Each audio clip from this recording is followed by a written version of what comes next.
Hello guys, आपके लिए नया एपिसोड लाए हैं। हर दिन नया एपिसोड देखने के लिए वीडियो को लाइक और चैनल को सब्सक्राइब करें प्लीज। च वन गैंगस्टर हार्टलेस लव। एक लड़की पुल के किनारे खड़ी होकर अपने हाथों में रखे छोटे छोटे कंकड़ों को पानी में फेंक रही थी। वही दूर खड़ी दूसरी लड़की जिसके हाथों में बैग था, वह उस लड़की के पास आकर कहती है, इशिता, मैंने तुमसे कितनी बार कहा है, चलो मेरे साथ मेरे घर, लेकिन तुम मेरी बात क्यों नहीं सुनती हो। आज तुम्हारी खुद की चाची ने तुम्हें घर से निकाल दिया, बल्कि उन्होंने तुमसे एक बार भी पूछा नहीं कि आखिर इतनी रात में तुम कहाँ जाओगी। वो तो मैं थी जो हर समय तुम्हारे साथ रहती हूँ, वरना मुझे भी नहीं पता चलता कि तुम मुझे छोड़कर कहाँ चली गई हो। उद्धरण चिन्ह पूर्णविराम पूर्णविराम। उस लड़की की बात सुनकर इशिता अपने हाथों में रखे सारे कनक को एक साथ पानी में गिराने के बाद उस लड़की को देखकर कहती है, अनाया, मैं तुम्हारे घर नहीं जा सकती। मैं तुम्हारे अलावा किसी को नहीं जानती हूँ, तो भला मैं मुंह उठाकर तुम्हारे घर कैसे चली जाऊँ। पूर्णविराम पूर्णविराम। इशिता एक बहुत सिंपल और सीधी सादी लड़की है। बचपन में माँ पापा के गुजर जाने के बाद उसे चाचा और चाची ने अपने पास था, लेकिन चाचा और चाची अपने फायदे के लिए उससे बस काम निकलवाते थे। उसके चाचा चाची ने कभी भी इशिता को ठीक से पढ़ने नहीं दिया था, जिस वजह से इशिता बड़ी मुश्किल से अपने दोस्त के जरिए कॉलेज जाकर पढ़ाई करती थी। जब उसका एडमिशन बड़े से कॉलेज में होने वाला था, तब उसके चाचा चाची ने पैसे देने से मना कर दिया, लेकिन अच्छी पढ़ाई करने की वजह से और पूरे कॉलेज में टॉप आने की वजह से उसको एक बड़ी सी स्कॉलरशिप मिली, जिसके बाद उसका नाम एक बड़े से कॉलेज में आ गया और वह खुद उस कॉलेज में बड़े अच्छे से पढ़ाई करने लगी। आज झूठे इल्जाम लगने पर उसके चाचा चाची ने उसे ही घर से निकाल दिया, लेकिन अपने दोस्त के साथ यूं किनारे पर खड़े रहकर वह खुद में ही कंफ्यूज थी कि अब वह आखिर करे तो करे क्या। वही अनाया खन्ना खानदान की इकलौती बेटी थी। खन्ना खानदान में ऐसा कोई नहीं है जो अनाया से प्यार ना करता हो। मुंबई शहर का सबसे नामी खानदान खन्ना खानदान, जिसमें से अनाया उस घर की इकलौती चिराग है, जिसको हर समय सभी का प्यार मिलता रहता है। अपने दोस्त को तकलीफ में देखकर उसे बिल्कुल भी अच्छा नहीं लगता था। जब से उसकी मुलाकात इशिता से हुई थी, तब से ही वह इशिता को अपनी बहुत अच्छी दोस्त मानने लगी, जिसके बाद से उसने इशिता के अलावा किसी को भी अपना बेस्ट फ्रेंड नहीं बनाया था। इशिता की बात सुनने के बाद अनाया गुस्से में कहती है, लेकिन अब तुम कहाँ जाओगी? तुम्हें तो पता ही है, तुम्हारे चाचा चाची यूं चुप नहीं बैठेंगे। अगर तुम अकेले कहीं रहने की कोशिश करोगी तो वह दोनों कोई मौका नहीं छोड़ेंगे तुम्हें ढूंढने का और तुम्हें मारने का। बचपन से तुम उन दोनों के पास रहती आए हो, लेकिन उस घर में कभी भी तुम्हें खुशियां नहीं मिली। यहाँ तक कि तुम्हारे अपने ही चचेरे भाई बहन ने तुम्हें कभी भी अपना नहीं माना। वह सब भी तुम्हारे चाचा चाची की तरह तुम पर इल्जाम लगाते आए हैं। यहाँ तक कि उन लोगों ने भी तुम पर झूठा इल्जाम लगाकर तुम्हें फंसाया है। देखो, अब मैं कुछ नहीं सुनूंगी। अगर तुम मेरे घर नहीं जाओगी तो मैं तुमसे कभी भी बात नहीं करूंगी। आज तुम्हें मेरे साथ मेरे घर चलना ही होगा। मेरी फैमिली की फिक्र मत करो। मेरी फैमिली बहुत अच्छी है। मेरी मॉम, उन्हें तुम्हारे बारे में अच्छे से पता है। मेरा छोटा भाई, वह भी तुम्हारे बारे में जानता है। यहाँ तक कि उसने तो कहा भी था कि वह तुमसे मिलना भी चाहता है।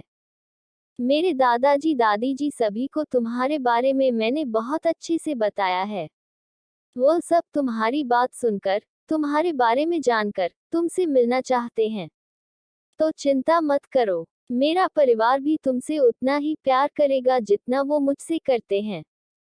अनाया की बात सुनकर इशिता नम भरी आंखों से उसे देखते हुए कहती है, नहीं नाया, तुम्हारे लिए ये सब कहना बड़ा आसान होगा, लेकिन मुझसे यह नहीं हो पाएगा। तुम मेरी बातों को नहीं समझ रही हो। मैं एक अनाथ लड़की हूँ और मेरी जैसी लड़कियों को कोई इज्जत नहीं देता है।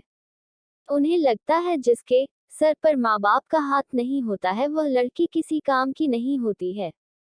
कभी कभी तो मैं सोचती हूँ कि आखिर मम्मी पापा ने मरने से पहले मुझे खुद भी क्यों नहीं मार दिया, क्यों मुझे चाचा चाची के पास छोड़ दिया, जिन्होंने कभी भी मुझे अपना नहीं माना।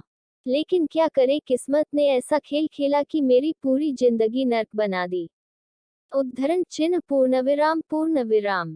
इशिता की बात सुनकर और उसकी दर्द भरी आवाज को सुनकर अनाया तुरंत उसके पास आकर उसको गले लगा कर कहती है, देखो इशिता, अगर तुम सच में मुझे अपना दोस्त मानती हो ना, तो तुम्हें मेरी कसम है, आज तुम मेरे साथ मेरे घर चलोगी और तुम्हें अब मेरे ही घर में रहना होगा। अगर तुम मेरी बात को नहीं मानोगी तो मैं भी अपने घर नहीं जाऊंगी, बल्कि तुम्हारे साथ यूं भटकती रहूंगी। सोचो तुम्हें क्या करना है। क्या तुम चाहती हो मैं अपना घर परिवार छोड़कर यूं भटकती रहूं? अनाया की बात सुनकर इशिता समझ चुकी थी कि अनाया को समझाना बेकार है, क्योंकि अनाया जो जिद कर लेती है वह उसे पूरा करके ही मानती है। यह सोचकर इशिता गहरी सांस लेकर कहती है, ठीक है, मैं तुम्हारे घर पर रहूंगी, लेकिन मेरी एक शर्त है, और अगर वह तुम मानोगी तो ही मैं तुम्हारे घर पर रहूंगी, वरना मुझे तुम्हारे साथ तुम्हारे घर पर नहीं रहना है। इशिता ने इतना ही कहा था कि तभी अनाया के चेहरे पर मुस्कुराहट आ गई। वह खुश होकर इशिता को गले लगा कर कहती है, मुझे तुम्हारी सारी शर्तें मंजूर है। तुम बताओ आखिर तुम्हारी शर्त क्या है? पूर्ण विराम। अनाया की बात सुनकर इशिता उसे खुद से दूर करके कहती है, मैं तुम्हारे घर पर रहूंगी, लेकिन घर का सारा काम मैं करूंगी। मैं जानती हूँ तुम्हारे घर पर बहुत सारे नौकर होंगे जो वहां पर रहकर काम करते होंगे, लेकिन मैं यूं फ्री में तुम्हारे घर पर रहना पसंद नहीं करूंगी। इशिता की बात सुनकर अनाया ने पहले तो उसे देखा, लेकिन दूसरे ही पल वह अपने गालों पर हाथ रखकर कुछ सोचते हुए खुद से कहती है, जब इस लड़की को पता है मेरे घर पर बहुत सारे नौकर काम करते हैं, तो फिर भला ये मेरे घर पर काम क्या करेगी? यह लड़की एक नंबर की बेवकूफ है। लेकिन अब अगर मैंने उसकी बात नहीं मानी तो यह मेरे साथ घर भी नहीं जाएगी। इसलिए तब तक के लिए इसे हाँ कह देती हूँ, क्योंकि मैं तो जानती ही हूँ कि घर पर मेरे मम्मी पापा इससे काम नहीं करवाएंगे। यह सोचकर अनाया खुश होकर कहती है, ठीक है, तुम्हें अगर मेरे घर पर काम करके हमारा एहसान चुकाना है तो तुम यह काम कर सकती हो, लेकिन याद रखना, यूं बिना बताए हमें छोड़कर कभी मत जाना। कोई भी प्रॉब्लम हुई तो तुम तुरंत मुझे आकर बताओगी, क्योंकि तुम मेरी दुनिया हो। तुम्हारे अलावा मैंने किसी को अपना बेस्ट फ्रेंड नहीं माना है। उद्धरण चिन्ह। अनाया की बात सुनकर इशिता के चेहरे पर मुस्कुराहट आ गई। इशिता के चेहरे पर मुस्कुराहट देखकर नाया उसके दोनों गालों को खींचते हुए कहती है, मैं तुम्हारी यही मुस्कुराहट को हमेशा देखना चाहती हूँ। तुम्हारी यह मुस्कुराहट मेरे दिल को सुकून देती है। तुम्हें पता नहीं होगा कि जब से तुम मेरी जिंदगी में आई हो ना इशिता, तब से मुझे एक अलग ही अच्छा सा एहसास होता है। ऐसा लगता है मेरी जिंदगी में मेरी एक बहन आ गई है। आज से तुम मेरे घर पर रहोगी। उद्धरण चिन्ह। यह कहने के बाद अनाया ने जमीन पर पड़े बैग को उठाया। फिर वो इशिता का हाथ पकड़कर अपनी गाड़ी के पास आई। अनाया की गाड़ी ड्राइवर लेकर आया था और वह ड्राइवर गाड़ी में बैठकर अनाया का इंतजार कर रहा था। जब उस ड्राइवर ने देखा कि अनाया किसी और लड़की को भी अपने साथ लेकर आ रही है, तो उसने तुरंत पीछे के दरवाजे को खोल दिया। अनाया ने एक नजर ड्राइवर को देखा, फिर वो इशिता को गाड़ी के अंदर बैठाकर खुद भी गाड़ी के अंदर बैठ गई। ड्राइवर ने पहले तो इशिता को देखा, जिसे देखकर अनाया ड्राइवर से कहती है, काका, यह मेरे दोस्त है जिसके बारे में मैंने आपको बताया था। यह वही है, आज से यह मेरे घर पर रहेगी। अनाया की बात सुनकर ड्राइवर इशिता को देखकर मुस्कुराते हुए कहते हैं, अच्छा, तो तुम्हारा ही नाम इशिता है। आपके बारे में अनाया मैडम बहुत बताती है। आपको पता नहीं होगा, जब भी मैं इनको गाड़ी से घर लेकर जाता था, तो यह पूरे रास्ते आपके बारे में ही बात करती थी। ड्राइवर की बात सुनकर इशिता अनाया को देखने लगी। फिर वो बच्चों की तरह खुश होकर अपनी जीभ निकालती है जिसे देखकर इशिता की हंसी छूट गई। ड्राइवर ने उन दोनों को हंसते हुए देखा तो चुपचाप गाड़ी स्टार्ट करके वहां से निकल गया। वही इधर दूसरी तरफ एक इंसान जो बड़े से कुर्सी पर बैठकर अपने हाथों में लगे खून को ही देखे जा रहा था। उस इंसान के हाथ में एक बड़ा सा चाकू रखा हुआ था और वह सामने जमीन पर मरे हुए आदमी को ही देखे जा रहा था। उस इंसान के अगल बगल में खड़े 2 बॉडीगार्ड यह सब देखकर जमीन पर पड़े आदमी को उठाने लगे। तभी कुर्सी पर बैठा आदमी चिल्लाते हुए कहता है, कबीर खन्ना पर नजर डालने की किसी की औकात नहीं है। जो इंसान कबीर खन्ना की जिंदगी पर उतर जाएगा, उस इंसान की जिंदगी मौत से भी बदतर होगी।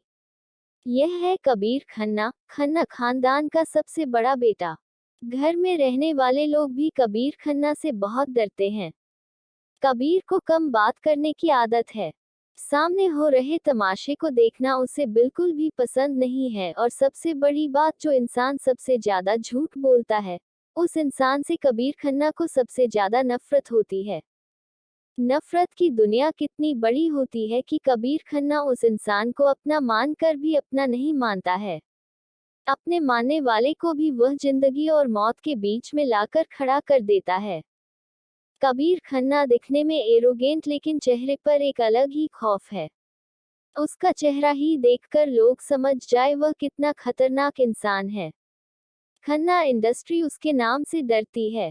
लोगों का मानना है अगर कोई इंसान कबीर खन्ना के कंपनी में जाकर काम करने के लिए अप्लाई भी करेगा तो उसे जिंदगी और मौत वाले इंटरव्यू देने पड़ते हैं। कबीर अपने सामने जमीन पर मरे हुए आदमी को देखकर बॉडीगार्ड से कहता है, इस आदमी को जंगल के किनारे नाली में फेंक दो और हाँ, वहां पर ढेर सारे कुत्ते को छोड़ देना, ताकि वह सारे कुत्ते अपनी पेट पूजा बड़े आराम से करें। उद्धरण चिन्ह पूर्णविराम पूर्णविराम। यह कहने के बाद कबीर अपने हाथों को बगल में रखे चाकू में पानी में डुबाया। फिर वो अपने हाथों को अच्छे से धोने के बाद चाकू को जमीन पर फेंककर वहां से चला गया। परिवार मिला है। इशिता की बात सुनकर अनाया मुस्कुराते हुए कहती है, मेरी मॉम जब काम करती है तब उनके चेहरे पर जो रौनक दिखती है वह बहुत डरावनी होती है। ऐसा कहने को हम कह सकते हैं कि जैसे कबीर भाई अपने काम को लेकर बहुत स्ट्रिक्ट रहते हैं, वैसे मॉम भी रहती हैं। लेकिन मॉम जब काम छोड़कर अपने फैमिली पर आती है तो हम सबसे उतना ही प्यार करती है। तुम्हें पता है, जब मेरी मॉम काम में बिजी रहती है ना, तब मैं भी मॉम के पास नहीं जाती हूँ, क्योंकि मैं जानती हूँ अगर मैंने मॉम को डिस्टर्ब कर दिया तो मॉम मुझे फालतू की फटकार लगाएगी। उद्धरण चिन्ह। यह कहकर वह इशिता का हाथ पकड़ के अपने कमरे की ओर जाते हुए कहती है, और तुम्हें पता है मेरी मॉम ने कहा भी है जब भी वह काम करे तो उन्हें कोई डिस्टर्ब ना करें, क्योंकि उनको पसंद नहीं है काम के बीच में कोई उन्हें डिस्टर्ब करे। उद्धरण चिन्ह। अनाया की बात सुनकर इशिता सोच में पड़ गई।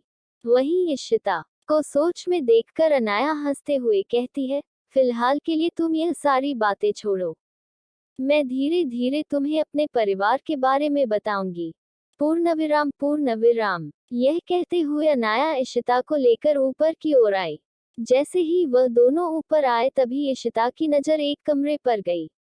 उस कमरे के दरवाजे को देखकर इशिता हैरान होकर कहती है, यह कमरा बाहर से इतना डरावना क्यों लग रहा है। उद्धरण चिन्ह पूर्णविराम पूर्णविराम।